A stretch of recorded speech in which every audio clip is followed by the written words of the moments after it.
જો વિદ્યાર્થી મિત્રો ધોરણ 12 ચેપ્ટર નંબર 6 તત્વોના અલગીકરણમાં આપણે છેલ્લે સ્વાધ્યાયના પ્રશ્ન નંબર એટલે કે આમથી આપણી નોટ્સના પ્રશ્ન નંબર 44થી સ્વાધ્યાયના પ્રશ્ન નંબર 5 સુધી ભણી ગયા હતા. આજે લેક્ચર નંબર 10માં સ્વાધ્યાયના પ્રશ્ન નંબર 6 થી આગળ વધીએ તો સ્વાધ્યાયના પ્રશ્ન નંબર 6નું વિધાન આ રીતનું છે. કોપરના વિદ્યુત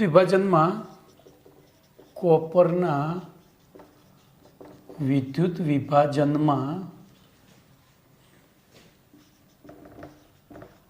મળતા એનોડ પંકમાં હાજર ધાતુઓના નામ અને એનોડ પંકમાં તેમની હાજરીનું કારણ જણાવો.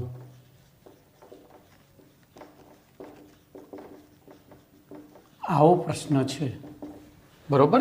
હવે આપણે કોપરના શુદ્ધિકરણની વિદ્યુત વિભાજન પદ્ધતિ ભણી ગયા હતા. એમાં આપણને ખબર છે કે બોલો શું થાય છે, આપણને એનોડ પંકમાં કઈ ધાતુઓ મળે છે યાદ કરો તો એન્ટીમની, સેલેનિયમ, ટેલ્યુરિયમ, સિલ્વર, ગોલ્ડ અને પ્લેટિનમ. એન્ટીમની એટલે SB, પછી સેલેનિયમ, પછી ટેલ્યુરિયમ, સિલ્વર, ગોલ્ડ અને પ્લેટિનમ જેવી ધાતુઓ મળે છે. બરોબર, પહેલો જવાબ આવી ગયો. હવે આ ધાતુઓ કેમ એનોડ પંકમાં હાજર હોય છે? તો આપણે પહેલો પ્રશ્ન અહીંયા લખીશું. કોપરના વિદ્યુત વિભાજનમાં મળતા એનોડ પંકમાં એન્ટીમની, સેલેનિયમ, ટેલ્યુરિયમ, આર્જેન્ટિનમ એટલે કે સિલ્વર, ઓરમ અને પ્લેટિનમ ધાતુઓ હાજર હોય છે. એમાં સેલેનિયમ અને ટેલ્યુરિયમનું પ્રાપ્તિ સ્થાન તો દુનિયામાં બીજે ક્યાંય છે જ નહીં. એ ફક્ત ને ફક્ત કોપરના વિદ્યુત વિભાજનમાં પ્રાપ્ત થતા એનોડ પંકમાંથી જ પ્રાપ્ત થાય છે. હવે આ ધાતુઓ આપણે એમની હાજરીનું કારણ આપીએ તો આ ધાતુઓની નીચી પ્રતિક્રિયાત્મકતાના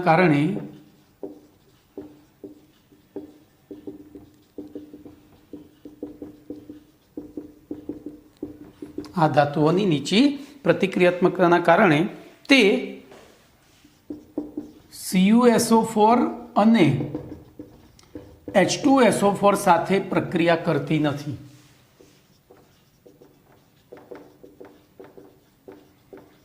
CuSO4 અને H2SO4 સાથે પ્રક્રિયા કરતી નથી. આથી દ્રાવણમાં તે બોલો આયનો સ્વરૂપે ના હોતા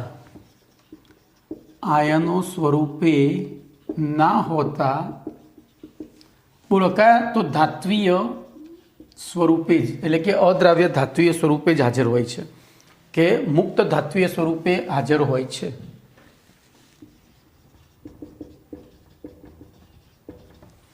મુક્ત ધાત્વીય સ્વરૂપે જ હાજર હોય છે. બોલો આથી શું થાય? આથી કેથોડ ઉપર તેમનું રિડક્શન થઈ શકતું નથી. કેથોડ ઉપર તેમનું રિડક્શન થઈ શકતું નથી. તો હવે જો રિડક્શન થઈ શકતું ના હોય અને તે એનોડમાં જ હાજર હોય તો આથી તે એનોડ પંકમાં હાજર હોય છે. આથી તે એનોડ પંકમાં હાજર હોય છે. બરોબર, આટલું લખવાનું છે તમારે.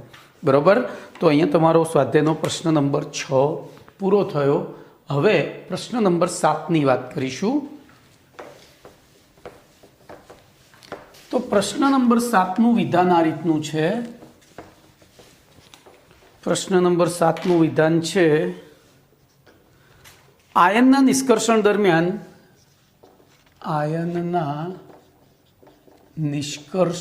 દરમિયાન વાદભઠ્ઠીમાં જુદા જુદા ઝોન એટલે કે ભાગ માં થતી પ્રક્રિયાઓ જણાવો. બોલો, હવે આ પ્રશ્ન આપણે આખો ભણી ગયા છીએ. આખો ભણી ગયા છીએ બેઠે બેઠો. એટલે ખાલી મેં પ્રશ્ન લખ્યો છે, એનો જવાબ આપણા પેમ્પલેટના પ્રશ્ન નંબર 21માંથી જોજો. ખાલી પ્રક્રિયાઓ જણાવવાની છે, એટલે આપણે પ્રક્રિયાઓ લખી નાખવાની. બરાબર, પ્રક્રિયાઓ લખી નાખવાની, બીજું કંઈ કરવાનું નથી. ચલો, એના પછી 8મો પ્રશ્ન, ઝીંક બ્લેન્ડમાંથી ઝીંક ધાતુનું નિષ્કર્ષણ સમજાવો. જોજો, અહીંયા તમારી આખા પાઠની કસોટી છે. આ પ્રશ્નમાં આખો પાઠ તમારે અહીંયા વણવાનો છે, એટલે કે બધી જ પ્રોસેસ. બોલો, શું કરશો? વિચારો. તો બોલો, સૌથી પહેલું શું કરવું પડે? તો ધ્યાન રાખજો, ઝીંક બ્લેન્ડ એટલે કે ZnS એ સલ્ફાઇડ યુક્ત કાચી ધાતુ છે. આથી તેનું સૌપ્રથમ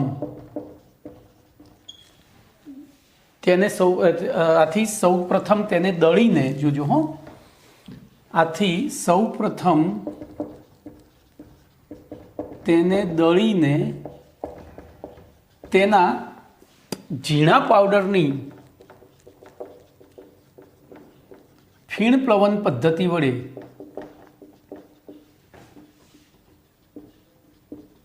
સંકેન્દ્રણ કરવામાં આવે છે. આથી સંકેન્દ્રિત ઝીંક બ્લેન્ડ પ્રાપ્ત થાય છે. ચલો, હવે સંકેન્દ્રિત ઝીંક બ્લેન્ડ મળી ગયું. હવે શું કરવાનું? તો ત્યારબાદ સંકેન્દ્રિત ઝીંક બ્લેન્ડનું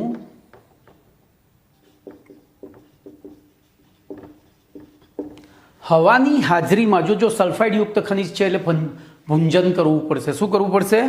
તો હવાની હાજરીમાં, વધુ પડતી હવાની હાજરીમાં લગભગ 1200 કેલ્વિન તાપમાને ભુંજન કરવામાં આવે છે. આથી નીચે પ્રમાણેની પ્રક્રિયા થઈ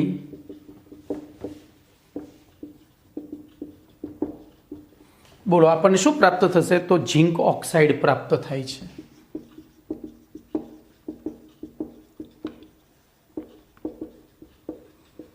ઓકે, પ્રાપ્ત થાય છે. તો અહીંયા ZnS પ્લસ O2 1200 કેલ્વિન તાપમાન, ZnO પ્લસ SO2, આને બેલેન્સ કરી દેવાની. બોલો, અહીંયા O કેટલા છે? 2 ને અહીંયા 3 છે, એટલે અહીંયા 3 વડે ગુણ્યા, અહીંયા 2 વડે ગુણ્યા, અહીંયા 2 વડે ગુણ્યા, ને અહીંયા 2 વડે ગુણ્યા, થઈ ગયું 23 22. ઓકે, ચલો, એના પછી ધ્યાન રાખજો. તો આગળ જઈએ તો શું થશે? ભાઈ અહીંયા 1 મિનિટ, 2 વડે ગુણીશું તો લોચા નહીં વાગે. ZnS 2 દુ 4 ને 2 6, બરોબર, નહીં લોચા વાગે. બરોબર. તો હવે આપણને ઓક્સાઇડ મળી ગયો, બરોબર, ઝીંક ઓક્સાઇડ. તો આ ઝીંક ઓક્સાઇડને કાર્બન મોનોક્સાઇડ અથવા તો કોકની હાજરીમાં, તો ત્યારબાદ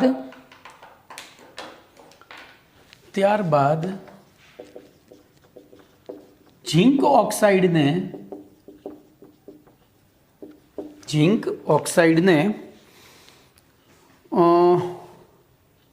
1673 કેલ્વિન તાપમાને,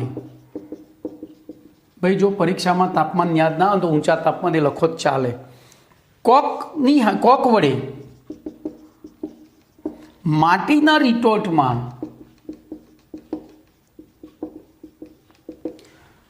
રિડક્શન કરવામાં આવે, અથવા તો રિડક્શન કરતા નીચે પ્રમાણે પ્રક્રિયા થઈ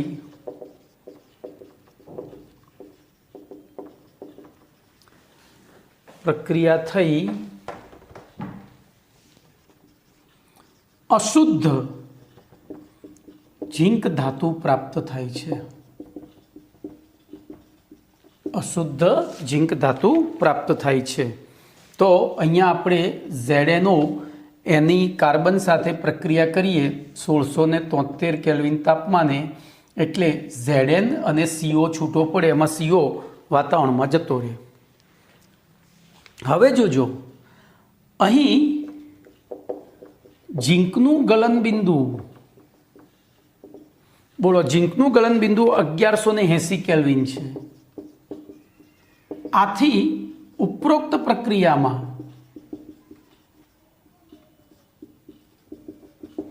1673 કેલ્વિન તાપમાને, બોલો શું થાય છે? તો બાષ્પ સ્વરૂપે ઝીંક પ્રાપ્ત થાય છે. ઝીંકની બાષ્પ પ્રાપ્ત થાય છે. બરોબર. જેને ઠંડી પાડતા અશુદ્ધ ઝીંક પ્રાપ્ત થાય છે. હવે અહીંયા આ વસ્તુ લખવી જરૂરી છે. ચલો, અશુદ્ધ ઝીંક પ્રાપ્ત થઈ ગયું. હવે શું કરવાનું? તો હવે વિદ્યુત વિભાજન દ્વારા એનું શુદ્ધિકરણ. તો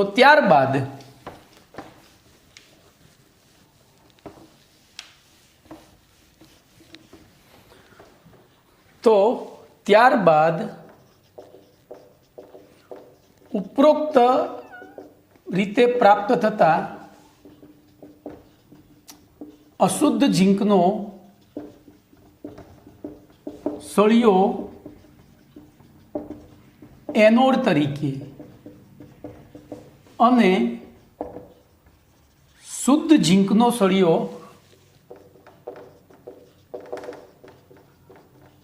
કેથોડ તરીકે વાપરી ઝીંક સલ્ફેટના જલીય દ્રાવણનું, બરોબર, તો H2SO4 વડે એસિડિક બનાવેલા ZnSO4ના મંદ H2SO4 વડે એસિડિક બનાવેલા ZnSO4ના જલીય દ્રાવણનું વિદ્યુત વિભાજન કરતા એનોડ કેથોડ ઉપર નીચે પ્રમાણે પ્રક્રિયાઓ થઈ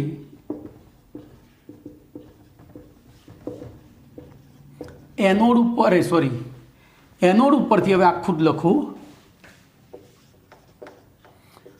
Zn નું ઓક્સિડેશન થઈ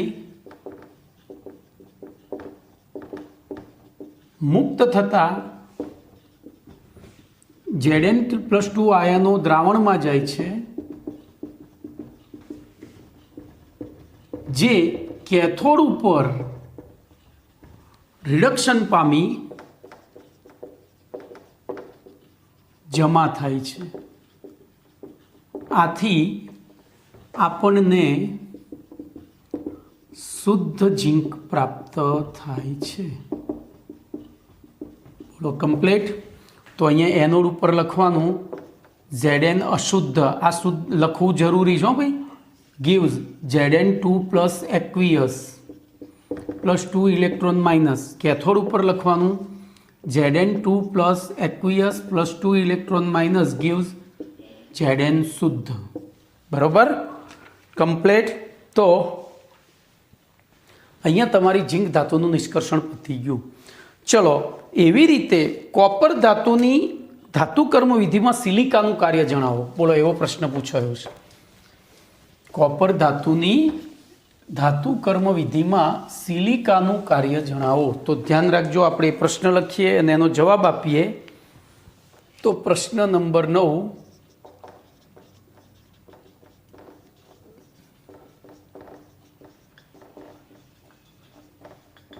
કોપર ધાતુની ધાતુકર્મ વિધિમાં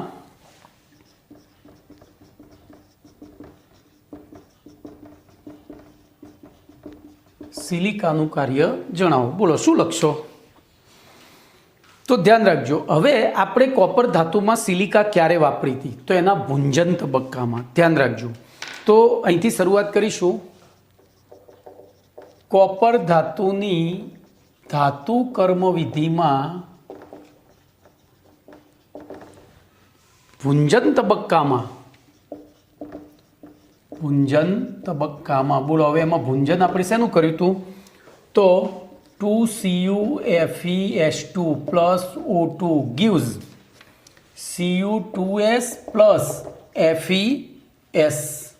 બેલેન્સ કરવું હોય તો અહીંયા બગડો ને અહીંયા બગડો મૂકી દો એટલે થઈ જશે. બરોબર? સોરી, પાછળ બગડો મૂકવાનો, અહીંયા નહીં. અહીંયા તો મૂકેલો જ છે, અહીંયા મૂકી દો એટલે બેલેન્સ થઈ જાય.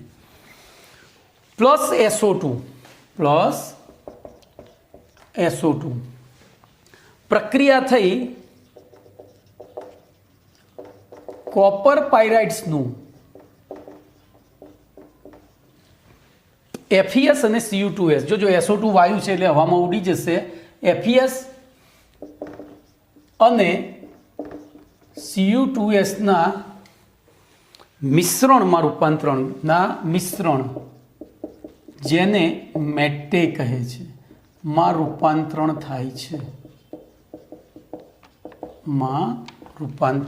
થાય છે.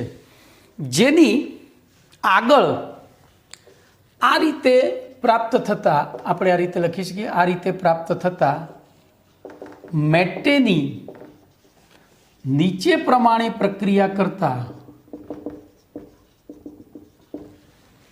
બરોબર, એનું ઓક્સિડેશન નીચે પ્રમાણે ઓક્સિડેશન પ્રક્રિયા કરતા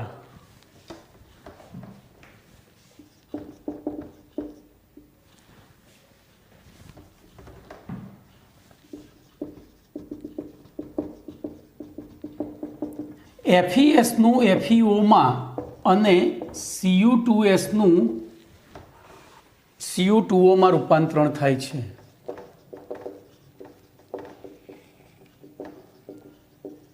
તો આપણે અહીંયા બે પ્રક્રિયા લખી દઈશું. 2Cu2S plus O2 gives 3O2, Cu2O plus 2SO2. બરોબર, અહીંયા બગડો મૂકી દો. એવી રીતે 2FeS plus 3O2 gives 2FeO plus 2SO2. બરોબર, તો બંનેમાંથી SO2 વાયુ ઉડી ગયા. હવે ત્યારબાદ એટલે કે આ તબક્કામાં મળતા ત્યારબાદ સ્મેલ્ટિંગ. જો યાદ રાખજો, સ્મેલ્ટિંગ એને પ્રદ્રાવણ તબક્કો કહેવાય. અને કેલ્સિનેશન માટે એક બીજું નામ છે, પાછું યાદ રાખજો, કેલ્સિનેશન માટે પણ બીજું નામ છે. એ આપણે હાલ કહી દઈએ એટલે તમને રિવિઝન થઈ જાય. એક જ મિનિટ ચાલુ રાખજો. તો કેલ્સિનેશનને નિસ્તાપન કહે છે, ખાસ યાદ રાખજો. કારણ કે આ લોકો છે ને ઘણી વખત પેપર ટ્વિસ્ટ કરવા માટે આવું કરી દેતા હોય. પેપરને ટ્વિસ્ટ કરવા માટે આવું કરી દેતા હોય. તમને સ્મેલ્ટિંગ ના આવડે, પ્રદ્રાવણને ગુજરાતીમાં પૂછે અથવા તો સ્મેલ્ટિંગ ઇંગ્લિશમાં પૂછે. એવી રીતે કેલ્સિનેશન અને નિસ્તાપન બે એક જ વસ્તુ છે. તો પ્રદ્રાવણ તબક્કામાં ઉપરોક્ત પ્રક્રિયાના અંતે પ્રાપ્ત થતા મિશ્રણની, બોલો, આ જે મિશ્રણ પ્રાપ્ત થયું Cu2O ને, બરોબર, સિલિકા મિશ્રણની એસિડિક સિલિકા ફ્લક્સ સાથે પ્રક્રિયા કરવામાં આવે ત્યારે, બોલો હવે શું થશે? ત્યારે પ્રક્રિયા મિશ્રણમાંનું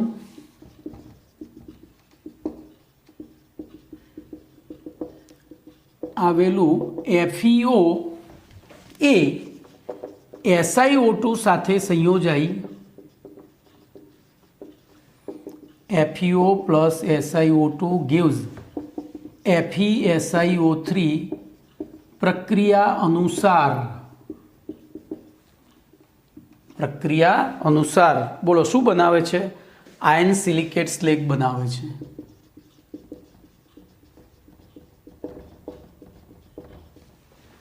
બનાવે છે, બરોબર, જેની ઘનતા ઓછી હોવાથી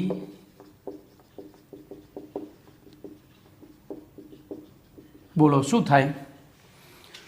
પ્રક્રિયા મિશ્રણ ઉપર તે તરતું હોય છે.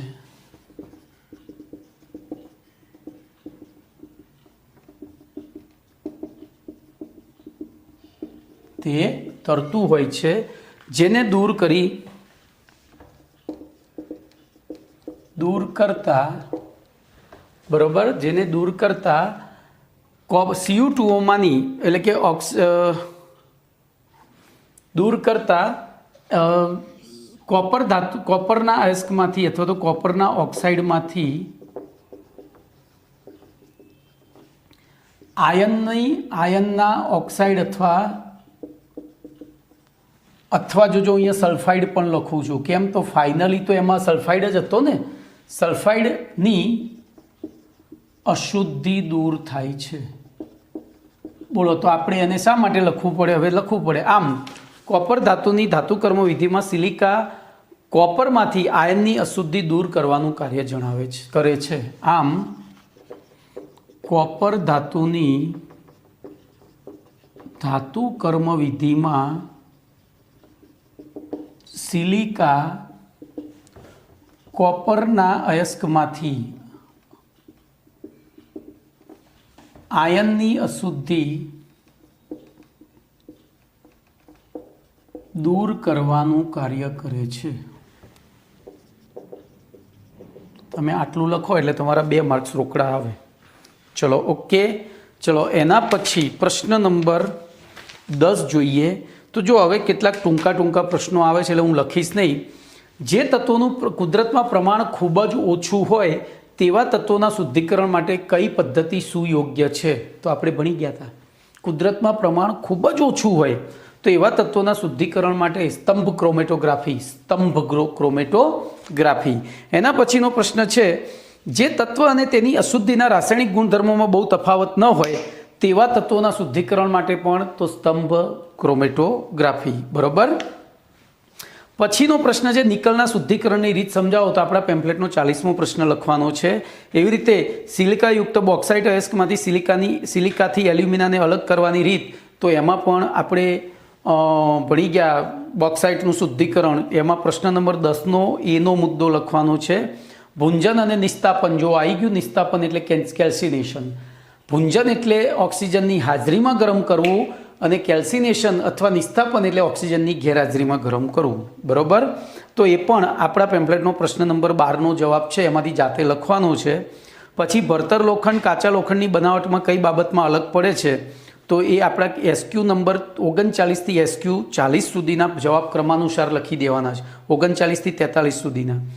પછી ખનિજ અને અયસ્ક વચ્ચેનો તફાવત વારંવાર આવી ગયું છે, તો એ પણ પેમ્પલેટના SQ નંબર 28 અને 29ના જવાબ ક્રમાનુસાર લખવાના છે.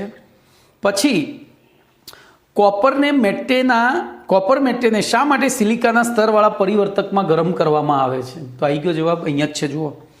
તો કોપર મેટેને સિલિકા સ્તરવાળા પરિવર્તકમાં ગરમ કરવામાં આવે ત્યારે મેટેમાં હાજર, જોજો હવે આ વસ્તુ નહીં, અહીંયા થોડું ઘણું પણ જો FeS રહી ગયું હોય તો એ FeSiO3 સ્લેગમાં રૂપાંતરિત થાય છે, જેને સરળતાથી દૂર કરી શકાય છે. આ માટે કે મેટેમાંથી FeSને દૂર કરવા માટે કોપર મેટેને સિલિકાના સ્તરવાળા પરિવર્તકમાં ગરમ કરવામાં આવે છે. ઓકે. ચલો, એના પછી એલ્યુમિનિયમની ધાતુ કર્મવિધિમાં ક્રાયોલાઇટનું કાર્ય મેં ત્યાં કહી દીધું હતું. શું કહ્યું હતું? તો એલ્યુમિનાનું ગલનબિંદુ, જો મેં તમને કહ્યું હતું ત્યાં 2, 3, 4 છે, એવું મને રાઉન્ડ ઓફ યાદ છે, પણ એકચ્યુઅલી બહુ મસ્ત છે, 23 કેલ્વિન છે. કેટલું? 23. એટલે એ રાઉન્ડ ઓફ વેલ્યુ હતી. 2, 3, 4 મેં મારી રીતે યાદ રાખ્યું હતું. 23, 34 એની જગ્યાએ 23 જ છે. તો એને ત્યાંથી ઘટાડીને 1140 કેલ્વિન સુધી તાપમાન લાવવાનું કાર્ય એ કોણ કરે છે? તો ક્રાયોલાઇટ કરે છે, કમ્પ્લેટ. અને ટૂંકમાં એલ્યુમિનાની વાહકતા વધારવાનું કાર્ય કરે છે. પછી નિમ્ન કક્ષાના કોપર અયસ્કમાંથી કોપરનું નિક્ષાલન, તો આપણે બેઠો ભણી ગયા છીએ. આ પ્રશ્ન નંબર 31નો જવાબ લખી દેવાનો છે. હવે 20મો પ્રશ્ન, ઝિંક ઓક્સાઇડમાંથી ઝિંકનું રિડક્શન કરવા CO ઉપયોગ કેમ કરવામાં આવતો નથી? ધ્યાન અહીંયા રાખજો. તો આ જવાબ તમને આવડે છે.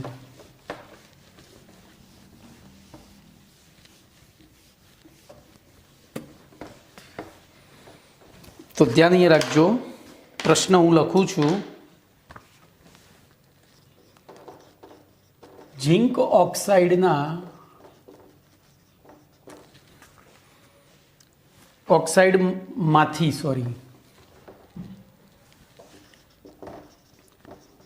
Zn નું રિડક્શન કરવા માટે CO નો ઉપયોગ, કાર્બન મોનોક્સાઇડનો ઉપયોગ કેમ કરવામાં આવતો નથી? બોલો, કેમ નહીં કરવામાં આવતો હોય? તો ધ્યાન અહીંયા રાખજો, એના માટેની પહેલું Zn gives ZnO અને બીજું CO gives CO2. આ બે પ્રક્રિયા માટે તો આના માટે ડેલ્ટા G0 નું મૂલ્ય જે છે એના કરતાં આ ડેલ્ટા G0 નું મૂલ્ય, તો કોનું ડેલ્ટા G0 નું મૂલ્ય? તો આ ઋણ છે, પણ આ ઓછું ઋણ છે. ઓછું ઋણ એટલે કે ધન છે એવું લખાય. આની સાપેક્ષે આ કેવું છે? વધારે છે. અને એની પરિસ્થિતિમાં જો અહીંયા ઉર્જા આપવી પડે છે, એનો મતલબ ઉર્જા આપવી પડે છે, બરોબર? આથી બસ આટલું જ લખવાનું છે. ઝેડેનોમાંથી ઝેડેનો પ્રક્રિયા માટે ડેલ્ટા જી, એટલે જો હવે આપણે આનો આલેખ દોરીએ, જો હું આલેખ ઉપર લઈ જાઉં, એલિંગાબ આકૃતિ દોરીએ, તો બોલો આ બેમાંથી કયો આલેખ કોનો થશે? આ બેમાંથી કયો આલેખ કોનો થશે? તો ઉપર CO માંથી CO2 અને નીચે Zn માંથી ZnO છે. આ વધુ ઋણ છે, આ અહીંયા વધુ ઋણ, આ ઓછું ઋણ. અને આ તાપમાન જે છે ખૂબ જ ઊંચું છે. ખૂબ જ ઊંચા તાપમાને પાછું થાય એ વખતે આવું ધન, આવું ઓછું ઋણને પેલું થઈ જાય, બરોબર? એટલે આપણે આકૃતિ યાદ રાખીને જવાબ આપી દઈશું. તો લખીશું Zn gives ZnO પ્રક્રિયા માટે ડેલ્ટા G0 ના મૂલ્ય કરતાં CO gives CO2 પ્રક્રિયા માટે ડેલ્ટા G0 નું મૂલ્ય ઓછું ઋણ છે. અને આથી CO વડે ZnO માંથી Zn નું રિડક્શન કરી શકાતું નથી. આથી ઝીંક ઓક્સાઇડમાંથી ઝીંકનું રિડક્શન કરવા માટે CO ઉપયોગ કરવામાં આવતો નથી. ચલો, એના પછી આવો દાખલા જેવો પ્રશ્ન છે, મજા આવશે. ચલો જોઈએ પ્રશ્ન નંબર 21. તો Cr2O3 ની ડેલ્ટા G0 બરાબર -540 કિલો જૂલ પર મોલ છે અને Al2O3 ની ડેલ્ટા G0 બરાબર -827 કિલો જૂલ પર મોલ છે.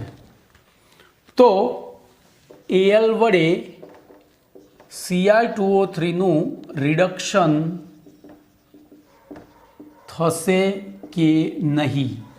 સમજાવો, બોલો શું કરશો આમાં? તો પહેલી તો બે પ્રક્રિયાઓ લખવી પડે, આની સર્જન પ્રક્રિયા અને આની સર્જન. એટલે કે તો ધ્યાન રાખજો, પહેલી આપણે લખીશું Cr પ્લસ અહીંયા 2 Cr અને એક મોલ બનાવવાનું પાછું, એટલે એક જ Cr લેવો પડે, ના આખું લેવું પડે. 2 Cr પ્લસ 3 છે ને, એટલે 3/2 O2 gives Cr2O3. અને એના માટે ડેલ્ટા G0 બરાબર -540 કિલો જૂલ, એક મોલ બન્યું ને. એવી રીતે અહીંયા લખવું પડે 2Al plus 3/2 O2 gives Al2O3. એના માટે ડેલ્ટા G0 બરાબર -827 કિલો જૂલ પર મોલ. તો આ બે પ્રક્રિયાઓ લખ્યા પછી આપણે શું કહી શકીએ? બોલો, શું લખી શકીએ? તો દેખાય છે આ બેમાંથી કઈ પ્રક્રિયા સરળતાથી થવાની શક્યતા વધારે છે? તો જેનું ડેલ્ટા G0 નું મૂલ્ય વધારે હોય, સરળતાથી થાય, એટલે એનો મતલબ Al છે એનું Al2O3 સરળતાથી બનશે. કોની સાપેક્ષે? Cr માંથી Cr2O3. પણ આપણે તો એનું રિડક્શન કરીને ઊંધી પ્રક્રિયા કરવી છે. તો આ ફોરવર્ડ થાય તો આ રિવર્સ થવી જોઈએ, આ ફોરવર્ડ થાય તો આ રિવર્સ થવી જોઈએ. ખબર પડી? હા કે ના થાય? તો થાય. તો લખીશું. તો હવે અહીંયા લખાય, તો જો અહીંયા લખવાનું કશું જ નથી. આપણે બે સમીકરણોમાંથી બંને સમીકરણોને એકબીજામાંથી બાદ કરીએ. બોલો, બાદ કરીએ એટલે શું થાય? સમીકરણ 1 અને 2 ને સમીકરણ 1 માંથી 2 ને બાદ કરતા, એટલે જો અહીંયા પહેલું આપણે 2 માંથી 1 ને બાદ કરતા, આને 2 ને આને 1 લખ્યું છે ને, તો 2 માંથી 1 ને બાદ કરતા બોલો શું થશે? તો આ તો ઉડી ગયા. હવે 2 માંથી 1 એટલે 2al. હવે બાદ કરીએ છીએ એટલે આ ઊંધું લખવું પડે, તો આ પોઝિટિવ થઈ જાય. બોલો શું થાય? 2al plus Cr2O3 gives Al2O3 plus Cr. બરોબર, આ રીતનું થાય. અને એનો ડેલ્ટા G0નું મૂલ્ય, તો આમાંથી આ બાદ કરો એટલે 540 ઉમેરવા પડ્યા, તો -287 કિલો જૂલ પર મોલ થયું. કમ્પ્લીટ. એટલે કે આ પ્રક્રિયા શક્ય છે. આ પ્રક્રિયા માટે ડેલ્ટા Gનું મૂલ્ય ઋણ મળ્યું, એનો મતલબ કે Al વડે Cr2O3નું રિડક્શન થાય છે. પતી ગયું. ચલો, એના પછી ZNOનું રિડક્શન કરવા C અને CO પૈકી કોણ સારું રિડક્શન કરતા છે? તો બોલો, આગળ આવી ગયો હાલ એક પ્રશ્ન કે CO વડે તેનું રિડક્શન થતું નથી, તો ZN અને તો ધ્યાન અહીંયા રાખજો, એમાં આલિંગામ આકૃતિઓ દોરી કાઢવાની. એમાં એલિંગામ આકૃતિ યાદ રાખવાની, તમારે ભાઈ દોરી કાઢવાની છો. એરિયે મેં નથી દોરી, પણ તમારે દોરી દેવાની. તો ZNOનું રિડક્શન કરવા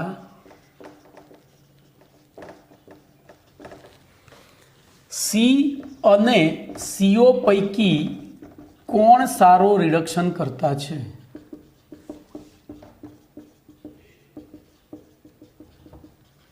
બોલો, કોણ સારું હશે? એમ તમે એમને બુદ્ધિ દોડાવો તો ધ્યાન રાખજો, સીનું ઓક્સિડેશન થાય તો CO અથવા C+O2 gives CO2. આ સોલિડ હતો, આ ગેસ બન્યો, અને એના કારણે ડેલ્ટા G0 બરાબર delta H minus T delta S અનુસાર. જોજો, હવે આ પ્રક્રિયા ઉષ્મા શોષક છે. કાર્બનને કાર્બન મોનોક્સાઇડમાં બનાવો ફેરવો હોય તો ઉષ્મા આપવી પડે, અને ઉષ્મા શોષક હોય તો આ મૂલ્ય ધન થયું. પણ આ ઋણ છે, એટલે ઓવરઓલ તાપમાન જેમ વધશે એમ શું થતું જશે? ડેલ્ટા Gનું મૂલ્ય બંને માટે, આના માટે તો શું થતું જશે? તો વધુ ડેલ્ટા G0 વધુ ઋણ બને છે, તાપમાન વધે એમ. ખબર પડી? હવે આ જુઓ, આપણે બીજું આ બેમાં એવું થશે. હવે આ જોઈએ, CO plus half O2 give CO2. બોલો, આમાંય શું થયું? તો આમાંય ડેલ્ટા G0 બરાબર delta H minus T delta S અનુસાર ડેલ્ટા S કેવી બને છે? ઋણ બને છે. કારણ કે અહીંયા 2 અણુ હતા વાયુના, અહીંયા એક જ થયો એટલે ઘટી, અને ઘટી તો આ મૂલ્ય કેવું થાય? ધન થાય. અને ધન થાય તો ડેલ્ટા G0નું મૂલ્ય લગભગ અચળ રહે છે તાપમાનના વધારા સાથે. ઓકે, તો આટલું તમે કરો એટલે તમને ખ્યાલ આવે. એટલું કરો એટલે ખ્યાલ આવે. જો હવે આ પ્રક્રિયા માટે આપણે એલિંગહામ આકૃતિ દોરીએ તો એલિંગહામ આકૃતિ આ રીતે દોરી શકાય. અને આકૃતિ યાદ રાખજો, તમને આખો જવાબ એમનેમ આવડી જશે. તો ધ્યાન રાખજો, એલિંગહામ આકૃતિ આ રીતની છે. આખો જવાબ તમે મોઢે લખી શકશો. T ડેલ્ટા G0, અહીંયા CO માંથી CO2, પછી અહીંયા ZN માંથી ZNO, પછી અહીંયા C માંથી CO2 પહેલો, C માંથી CO2 અને C માંથી CO. એમાં આ જે છેદબિંદુ છે એ તાપમાન છે 1180 કેલ્વિન, અને આ છેદબિંદુનું તાપમાન છે 1270 કેલ્વિન. બોલો, કમ્પ્લીટ. તો આટલી આકૃતિ યાદ રાખો. હવે જો હું આકૃતિ ઉપરથી સમજૂતી આપું છું, તો સૌથી પહેલો મુદ્દો આપણે CO નો લઈશું. બોલો, તો એલિંગહામ આકૃતિ અનુસાર આકૃતિ યાદ રહી. બોલો, અહીંયા ઉપરથી નીચે તરફ જઈએ એમ ડેલ્ટા G0નું મૂલ્ય શું થાય છે? વધુ ઋણ બને છે ડેલ્ટા G0, તો ઉપર ઓછું ઋણ થાય. એટલે કે એલિંગહામ આકૃતિ અનુસાર ZN માંથી ZNO ઓક્સિડેશન પ્રક્રિયા અને CO માંથી CO2 ઓક્સિડેશન પ્રક્રિયા માટે આનું ડેલ્ટા G0નું મૂલ્ય વધુ ઋણ છે, જ્યારે આ ઓછું ઋણ છે. એટલે આપણને ખબર છે નીચેવાળો છે રિડક્શન કરી શકે, પણ આપણે તો આનું રિડક્શન કરવાનું છે. એટલે પહેલો મુદ્દો લખાય કે એલિંગહામ આકૃતિ અનુસાર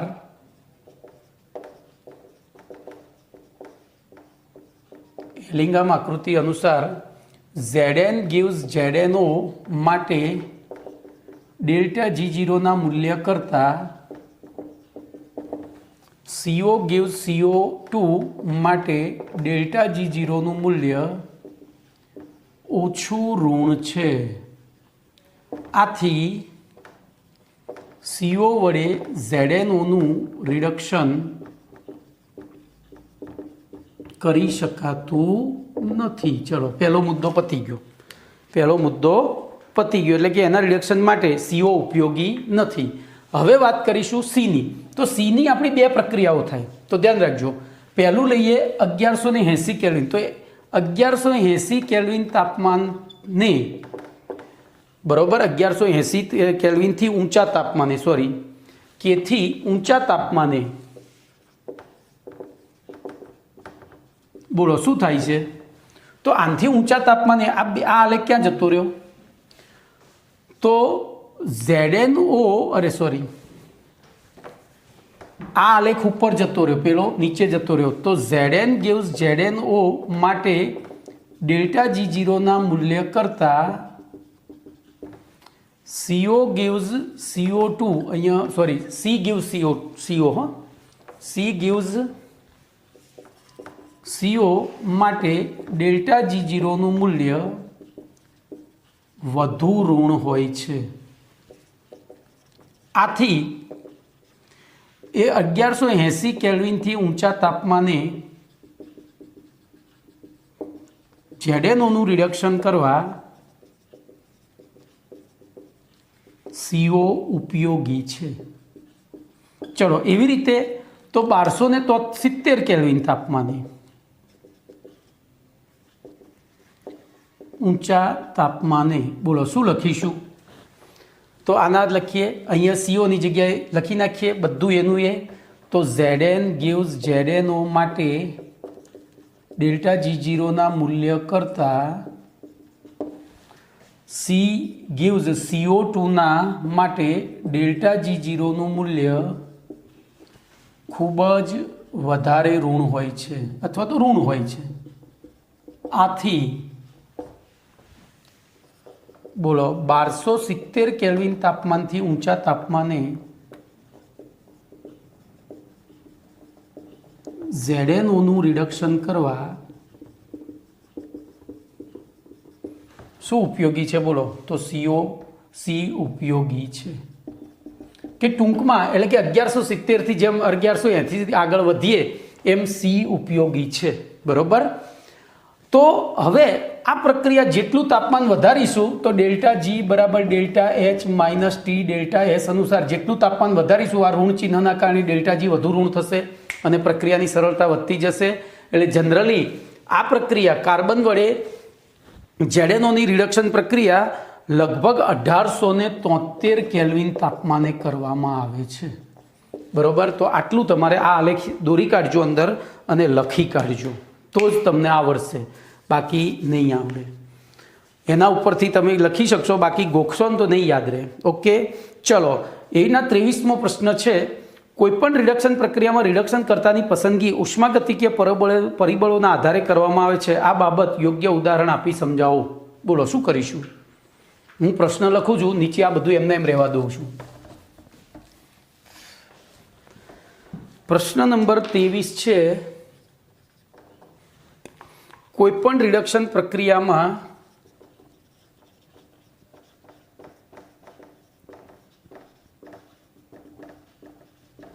રિડક્શન કર્તાની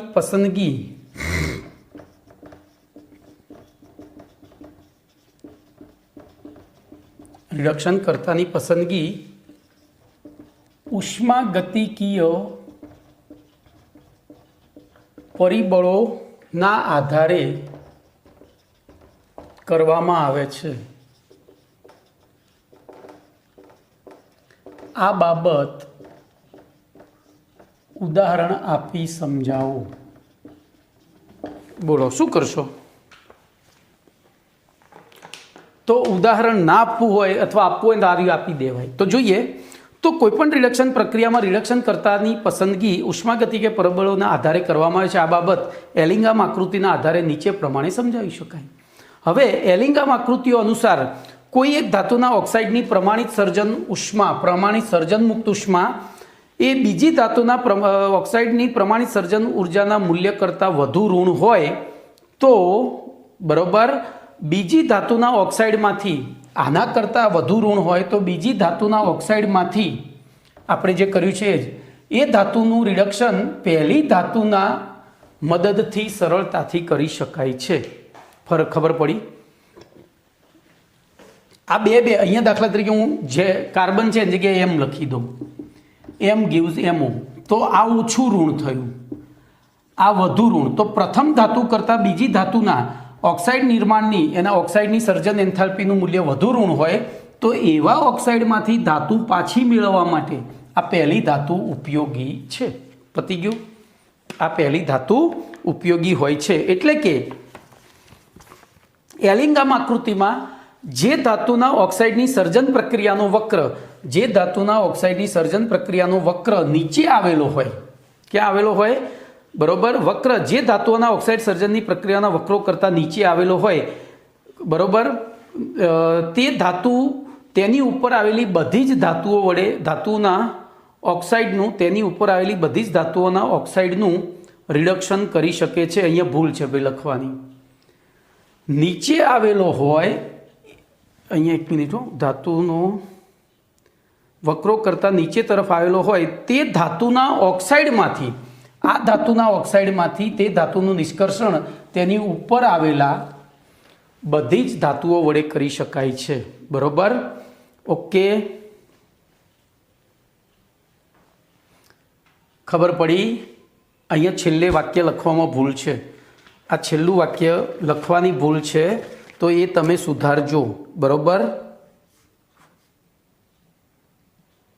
ટૂંકમાં જે નીચે આવેલો હોય તો જોજો, અહીંયા આપણે વિચારીએ તો આ નીચે આવ્યો છે તો એનું રિડક્શન આ ઉપરવાળાએ કર્યું. આગળ બરોબર ઓછું ઋણ હતું એટલે એ ના કરી શક્યા, પણ હવે નીચે જતા રહ્યા એટલે આ ખબર પડી?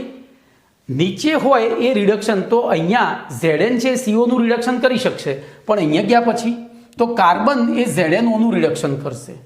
એટલે વાક્ય સાચું જ છે, ખોટું નથી. હું કન્ફ્યુઝ થયો. નીચે આવેલો હોય એ ઉપરવાળાનું રિડક્શન કરી શકે. તો જોજો હવે આ આલેખ નીચે જતો રહ્યો એટલે હવે કાર્બન છે એ આ ZNO, જો અહીંયા આલેખ અહીંયા હું લખું જ તો ZN gives ZNO, અહીંયા C gives CO2 અને અહીંયા C gives CO. તો આ બે નીચે આવતા રહ્યા. જુઓ તો હવે આ કાર્બન છે એ ZNOમાંથી એ ધાતુનું રિડક્શન કરી શકશે. બોલો કમ્પ્લેટ. એની ઉપર આવેલી બધી જ ધાતુઓના ઓક્સાઇડમાંથી ધાતુનું રિડક્શન કરી શકે છે. બોલો કરે કમ્પ્લેટ? ખબર પડી ગઈ? ઓકે. હવે એના પછી 24મો પ્રશ્ન છે, જે પ્રક્રમમાં ઉપનિષ્પજ તરીકે ક્લોરીન વાયુ પ્રાપ્ત થતો હોય તેવું પ્રક્રમ જણાવો. તો આપણે ત્રીજા પાઠમાં ભણી ગયા છીએ. બોલો, જલીય NaCl છે, ડાઉન કોષમાં સોડિયમનું ઔદ્યોગિક ઉત્પાદન કરીએ, પીગળિત NaCl લઈએ તો એનોડ ઉપર શું મળતું હતું? ક્લોરીન વાયુ. યાદ આવે છે? એનોડ ઉપર ક્લોરીન વાયુ, પીગળિત NaCl લઈએ તો, અને કેથોડ ઉપર સોડિયમ ધાતુ જમા થતી હતી. તો એ જ પ્રક્રિયા એક તો લખી નાખવાની. કઈ? તો જો અહીંયા હું બધું ડિટેલમાં નહીં જાઉં તો સોડિયમ ધાતુના ઔદ્યોગિક ઉત્પાદનના ડાઉનકોષ પ્રક્રમમાં NaCl અને CaCl2ના પીગળિત મિશ્રણનું સ્ટીલનો કેથોડ અને ગ્રેફાઇટનો એનોડ વાપરી વિદ્યુત વિભાજન કરવામાં આવે છે. આથી એનોડ ઉપર Na+ આયનોનું રિડક્શન થઈ સોડિયમ ધાતુ પ્રાપ્ત થાય છે. અહીંયા એનોડની જગ્યાએ કેથોડ લખજો, એનોડની જગ્યાએ કેથોડ લખજો. બરોબર? ત્યાં છાપવાની ભૂલ છે. અને એનોડ ઉપર Cl- આયનોનું ઓક્સિડેશન થઈ ક્લોરીન વાયુ પ્રાપ્ત થાય છે. એનોડ કેથોડ ખોટા લખાયા છે ત્યાં. બરોબર? ફૂલ પ્રક્રિયા લખી દીધી. હવે આ પ્રક્રિયામાં પાછું જો NaClનું સાંદ્ર જલીય દ્રાવણ લેવામાં આવે તો એવું થાય. સાંદ્ર જલીય દ્રાવણ લઈએ તો NaClનું સાંદ્ર જલીય દ્રાવણ આપણે હાલ ભણી ગયા છીએ, આગળ જ આવી ગયું છે. ક્લોરીનના શુદ્ધિકરણ, શુદ્ધ ક્લોરીન મેળવવાની રીત, તો એમાં હાઇડ્રોજન અને ક્લોરીન 2 પ્રાપ્ત થાય અને બાય પ્રોડક્ટ તરીકે NaOH પ્રાપ્ત થતું હતું. તો એ પ્રશ્ન ચલાવવાનો રહેતો નથી, એ સેલ્ફ સ્ટડી છે. 24મો પ્રશ્ન ત્રીજા પાઠનું બેઠું રિપીટ થાય છે. અને 25મો પ્રશ્ન, એલ્યુમિનિયમની ધાતુ કર્મ વિધિમાં ગ્રેફાઇટના એનોડ શા માટે વાપરવામાં આવે છે? તો ધ્યાન રાખજો, ત્યાં એનોડ કેથોડ ઉપર શું પ્રક્રિયા થતી હતી હું ટૂંકમાં સમજાવું છું. બોલો, ત્યાં આપણે શું કર્યું? તો આખી પ્રક્રિયા તો ભણી જ ગયા છીએ, એટલે હવે બીજું કંઈ કરવાનું નથી. તો એનોડ અને કેથોડ,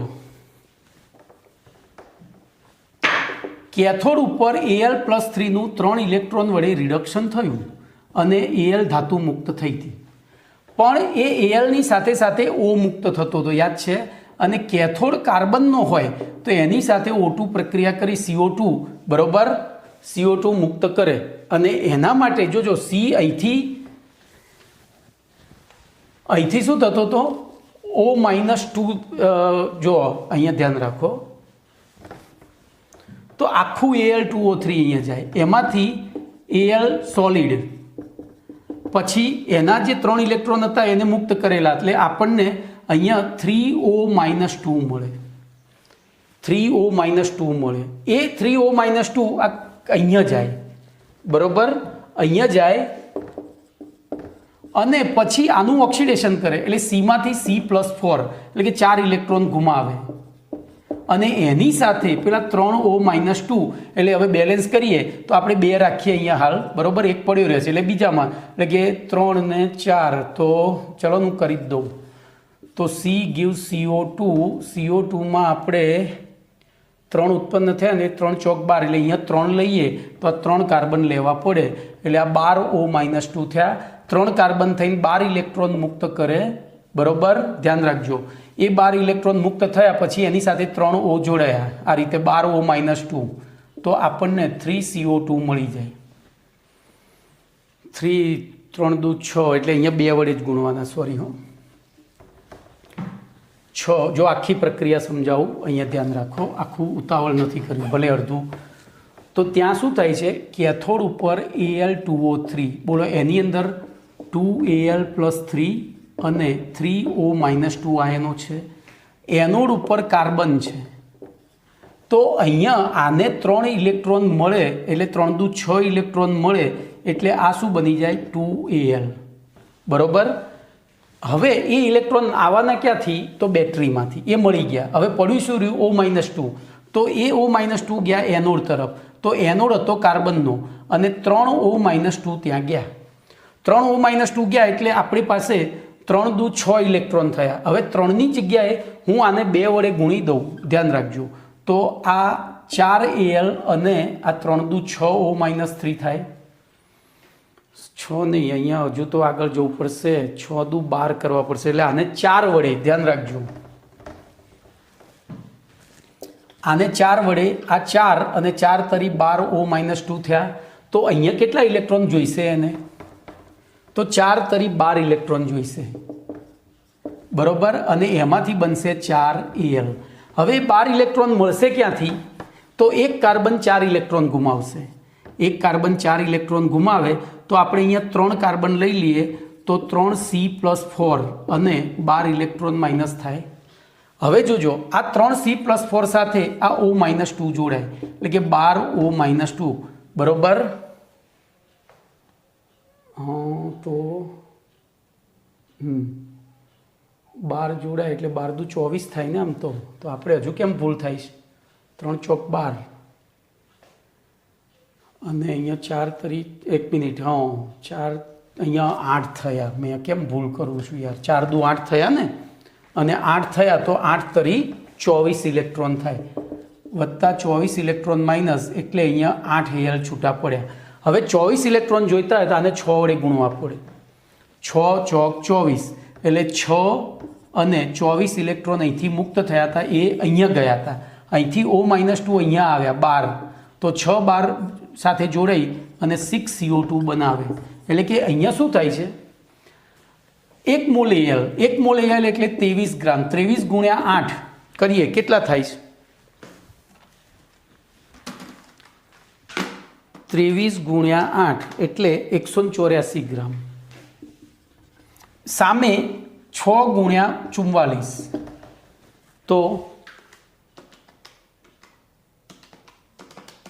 એટલે 264 ગ્રામ, બરોબર. હવે જોજો, અહીંયા આ ઓ બધા અહીંયા કાર્બન બધા ઓક્સિજન કાર્બન સાથે નથી જોડાતા, પણ એવું એક અભ્યાસ મુજબ જાણવા મળ્યું છે કે આ 1 કિલો ઉત્પાદન થાય ને ત્યારે આ 0.5 કિલો વપરાય છે. શું? તો કાર્બન. તો ધ્યાન અહીંયા રાખો. હવે મેં તમને સમજૂતી આપી, એ સમજૂતી ઉપરથી જવાબ કઈ રીતે લખવાનો છે કહી દઉં. તો એલ્યુમિનિયમની ધાતુ કર્મ વિધિના ગ્રેફાઇટના એનોડ શા માટે વાપરવામાં આવે છે?